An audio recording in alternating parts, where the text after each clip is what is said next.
Everyone, welcome back to another episode of Dude with My Startup. I am here with Harry Zhang, the co-founder of HackQuest, one of the leading Web3 education platforms. We'll be talking about the #1 rule to stop overthinking, how you can go from 0 to 1 as a builder in Web3 and land millions in grant funding. Harry, how did you get into crypto? And as a person after my own heart, by the way, you know, we've been very invested in education and employment in this space. So very intrigued. You know, what was your journey into Web3 education from Web2?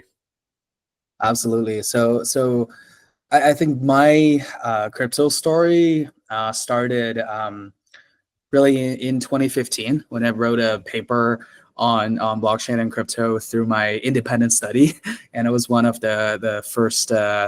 My first time understanding, you know, the concept of programmable money and the concept of digital gold and you know, different components of the crypto world that is today. And I was immediately intrigued. It was the longest paper I probably have ever written. The whole semester was just one long paper through an independent study, and through that I got very interested. I kept looking up some information, but to be frank, it wasn't enough for me to threw everything away. So I was more just acting as a investor per se at the time, and then it wasn't until 2022 that one of my previous project co-founder, Cameron, who approached me and says, "Hey Harry, I know you've been we worked together before through a company that we successfully exited. We know each other very well. You've been observing and in crypto, contributing to some projects and on the sideline for a while, and are interested to join full time to co-found a company with me." So and at that time, so I know the founding team very well. We built 2 projects together, successfully exited, and both in Web2 edtech business. So one is an English tutoring business, and the other is a double-sided marketplace for international students. So we've been in the edtech world together since 2016, but then after exiting 2021, after kind of the education market crashed in East Asia, we just went to do different other things, and eventually about a year and a half later, we started at that time it was called Moonshot Commons, and in 2021, and then we part-timed a little bit for that, and later on in 2022 we raised a small pre-seed round, and we had some early backers. It was a party round that believed in the vision of just a bunch of young talented engineer or tech background founders, and just wrote us a few party round checks, and we started building. And then along that journey, we grew. What started as a founder community, that's what Moonshot Commons is a crypto, or at the beginning, a deep tech founder community. Later on, we started hosting a lot of fireside chats, a lot of hackathons. We came back to the essence, which is the education side, after raising the pre-seed round, started building HackQuest as a Web3 developer education product. And in about a year later, we had our first big clients per se, and then we started that conversation I think like four, 6 months ago. Before that, and then our first client ever, it was Mental. At that time was still BitDAO, and through Mental we built Mental Learn, which today is still the Mental's developer education platform. It's a white label solution that we made. And since then, we've worked with now 30 plus chains, from the Solana, the Arbitrum, the Mantle, we're neutral, so it doesn't have to be, Solana ecosystem or Ethereum ecosystem or Move ecosystem. It doesn't have to be any of them. And then we're dedicated to help onboard more people to crypto and become, good Web3 founders and builders. That's awesome. Like, can you tell us a bit more about the kind of metrics? Like, how many people have you taught today? I also understand that you guys help people become founders. Love to hear some of the success stories. Sure, yeah, absolutely. So I haven't checked the numbers today, but it's been growing really fast as of late. But I think there's about 200 some thousand starts that are considered as active, so they got to activate the accounts. And we're very proud that still over 10%, or I think close to 15%, are still active after they register, because obviously total registration is only a small part of it, but to make it truly still active, and you can see it reflected in total website traffic. If you go on SimilarWeb, if you go on different website traffic metrics, and then if you track the particular pages, we get a couple 100,000 per month, pretty much on most of the popular hackathon pages alone. So like the EduChain semester 3 hackathon we recently did, we had over almost 700,000 in views, which is crazy. Just for that one page alone, we had over, I think, 9,000, almost 10,000 builders, then 9,500 or something. And then we had 1,100, I believe, like 40-ish project submissions. So we're just very proud of the high level, and we're able to do that, I think, kind of replicate that model across all the hackathons we host. We've done 72 hackathons so far on the platform. We have around 1 million distributed. We have more in the pipeline that will keep coming out. And in terms of, so we have 4 primary businesses, primary functions, right? You have the education, you have hackathon, you have events, and then you have accelerator. So I briefly talk about the education and the hackathon. We have done 200 plus events globally across 12 different countries, and have hosted a couple of accelerators, fellowships, incubators, and a lot of what we just call founders programs. Yeah, there's over 100 projects we helped raise capital, and there were 6 listed on Binance, and we're also incubating a couple of more projects in-house as part of the HackQuest ecosystem. So that's what we do, and some of the metrics. That's awesome.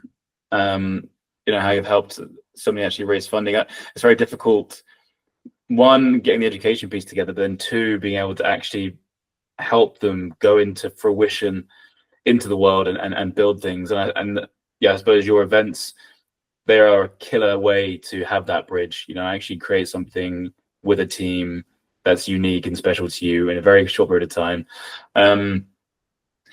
You've been on this journey, I suppose, for the last 3-4 years now. So like, I'm always interested by how has the founder mindset changed for you? Has anything changed from the very, very beginning when you started to where you are now that you plan for? Like, it could even be your principles. It could be like the assumptions that you assume that your users would care about, or it could be how you view success. Like, where's your mindset change from the beginning to, I suppose, the wiser version of Harry, 3 or 4 years ago later? For sure, yeah. I'll start with what hasn't changed. I'll answer the hidden question there. I think what hasn't changed is to build something useful. I think that's what got us together in the first place. Is we have seen, like you mentioned about success stories, right? Like we have seen so many good projects. Like there's a lot of good. I won't particularly mention names, but I think there are a lot of projects that have turned around within 6 to 12 months, right? Like went from a company that had to lay off 80% of the business to becoming a 2 to 4 multi-billion-dollar token, right, listed on tier 1 exchanges. We've seen a lot of those stories over the years, and a lot of those founders are our friends, or hackers that we built projects together. So it's crazy to think about how many opportunities there are in crypto, right? Like the cost of capital in crypto is so much lower than pretty much any other industry, I would say, in AI included. For a regular, not an average Joe, but like someone who is a founder material, I would say his cost of capital is still significantly lower than in any other country, in any other industry. So what kept us going, I think, over the last 3 or 4 years has been the mindset of building something that's actually useful, and I think that's very difficult to do in crypto. That being said, I think it's also what make us not lose lose sight of what's important and keep us wanting to get out of bed early, and keep continue to grind and understanding who we are building it for. I think I read a tweet from Anna, the founder of Piranha, I think yesterday, and it's really stood out to me. And she was saying a lot of the founders fail, or really, I think the word that she used was like wander around, or like don't really know, like overthink, right? The reason why they overthink is because they don't really know who they're building the project for, right? Like they're not actually trying to create something useful, or trying to, when they're building it, they don't have, at least not putting it at first.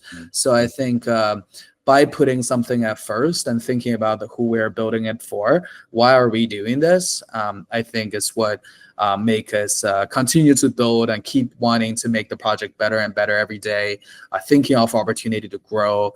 I think that's something really valuable to us as a team.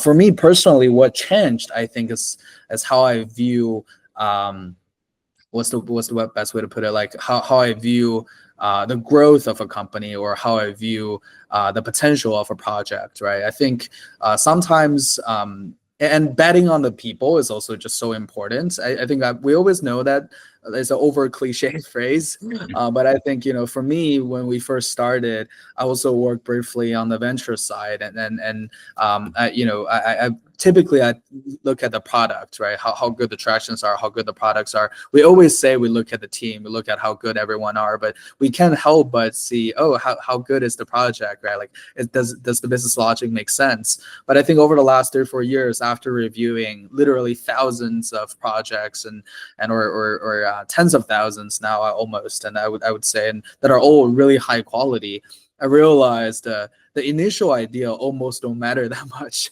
A lot of the time is really the team, and I can understand more and more of why. Is because, like, we were briefly chatting about pivots right before the session, and I think good founders, good builders just naturally find the best way when they are being thrown a question or challenge, and they an average project, successful with a successful exit, pivot 7 times. So it really, obviously it helps to get it right the first time or the first couple of times, but if you have a really strong team, chances are you're gonna find it eventually. So that's something that I did change, I think, over the last 4 years, is how I view, like, when I talk to someone, if someone doesn't have the super interesting idea right away, I don't tend to fluster or say anything negative per se. I would actually keep a lookout, and I will obviously be honest and share my feedback. But in the meantime, I wouldn't discredit them just because they don't have the best idea in the world at the get-go, because I know, if it's a good team, they will get there. And I want to have their trust and believe in me, and be helpful, to people like that. Yeah, it's funny, that feeling when you have an idea and you tell someone, and most people's reactions are to not laugh, but almost undermine that the idea is just an idea until it comes to fruition. Is it actually real, or is it a good one?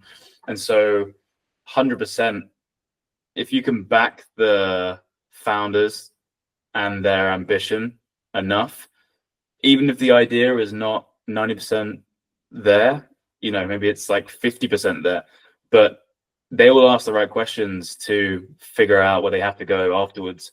Because they have that compass and they have that way of thinking. No, I completely agree. In figuring out your business, you have to go through it, and using that compass, you have to go through a lot of changes, thought processes, and there are painful moments in that, because it's difficult. It uses a lot of energy. Like, was there a very painful period in HackQuest's journey that you just couldn't have learned any other way? Yeah, that's a good question. I think the first six months, or honestly, I would say the especially the 3 months since product launch, was especially I wouldn't say difficult. It's just a part of, like you said, right? Like it's part of the journey. The reason being, so for a very long time, HackQuest was pre-product, right? Like we had a prototype, but we never had it launched. Product, like you said, it didn't even launch until January 2024, right? So we were building for, I would say, 2.5 years, right? And then about a year and a half full time on the project, but we just never saw it come to life. And we had a lot of beta users, but it just stayed beta users. So honestly, I think that part's maybe even more difficult than the first 3 months. Like it was, I would say that the parts where we keep figuring out what works. We did a lot of testing. We did a lot of, we talked to a lot of people. Ever since we started, the team of, the core team of 5 at the beginning, and then we always stayed by doing discovery calls, at least 2 per week. So that's something we always have done, is listen to the users. And we collected all sorts of crazy feedback, from asking for new features to complaining about a different feature. But I would say 90% plus are all very high quality feedback, even though like some you have to suss out the noise, right, from what they're actually trying to say. But I think being able, there's definitely a period of time where we don't have pre-product, where the product's actually just not the best in the world. Where it's difficult to see, is it worth it, right? Are we doing the right path? Is this actually helpful to people, right? Or are we building for nobody?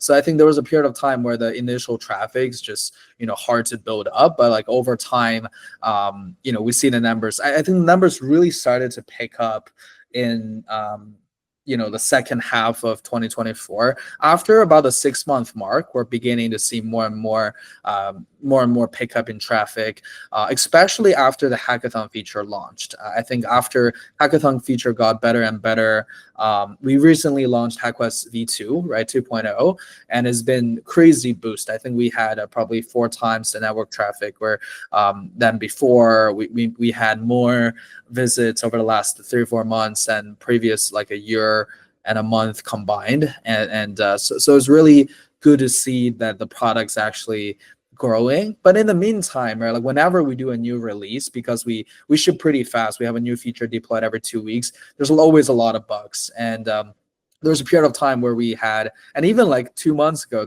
not too long ago, we had a lot of upgrades when 2.0 came out, and there are features that have a lot of bugs, right? So, and then people will be, there are a lot of angry hackers that would complain, but that's part of the customer service, and part of understanding their perspective, and try to be understanding as, hackers ourselves, we understand what they're going through. So, and I think it really helps, build a actually decent product that people like to use, and I think it definitely reflects in the numbers.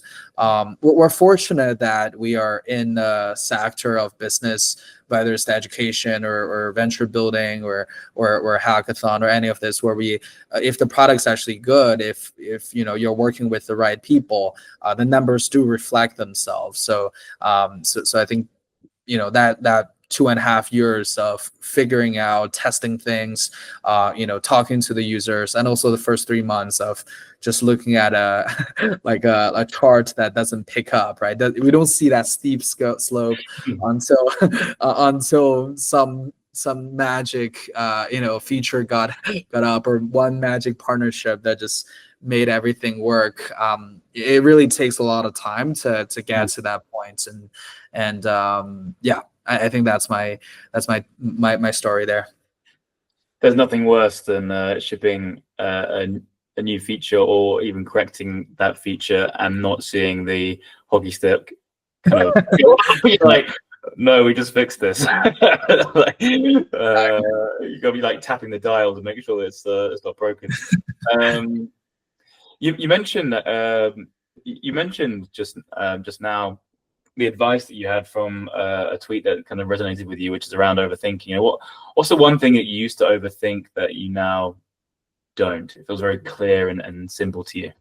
Yeah, that's a good question. I think there's a lot of noise in crypto, right? I remember I remember asking a lot of people that question when we back in 21, 22, and when we started. Because I think when you're part-time or just on the ground, right? Like as an investor perspective, or as a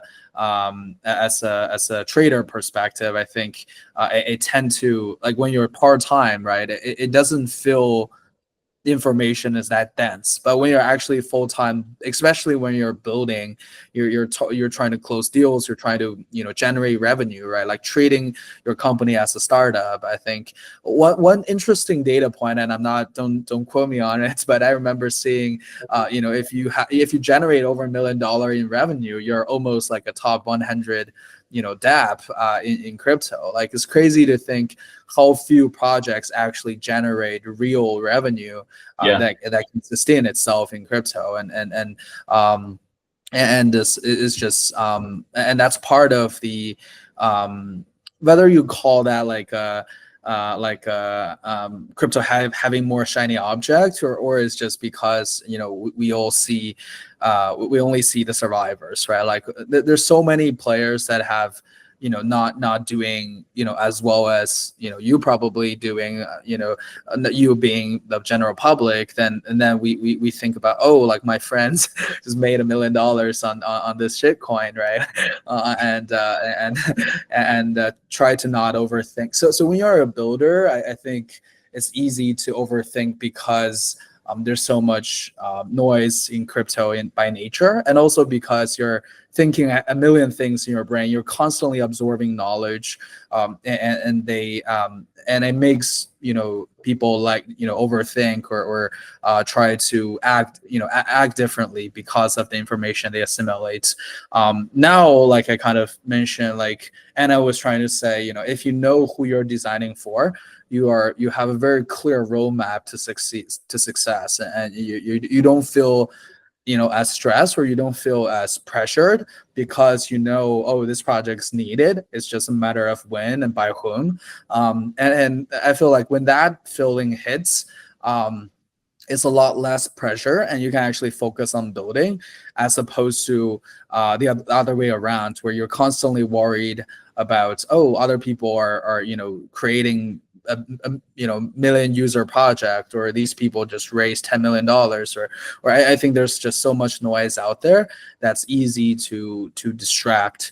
So I think the biggest thing from my perspective is still what Anna was trying to say, and what I learned over the years, which is know who you're designing the product for, and really listen to them, and then keep that in mind, and don't let other side some noise or side initiative, or just like a bling in your head to distract you from the primary goal that got you started in the first place. Definitely.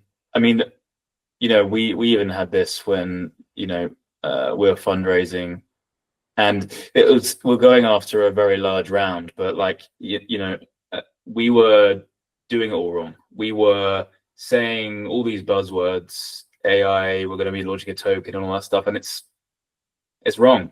Like genuinely, and what we've the last 6 months was propelled us into now 2xing our revenue, is because we've only focused on what the user cares about, and so it's a case of making sure that the tail isn't wagging the dog, and really focusing on what user care about. And once you've cracked that, all the other noise, all the fundraising, all the other glorious vanity metrics that people will put out into the ether doesn't matter, because you're internally growing and you're hitting the right metrics that only your users care about, and that's all that really matters. So I can completely agree with that.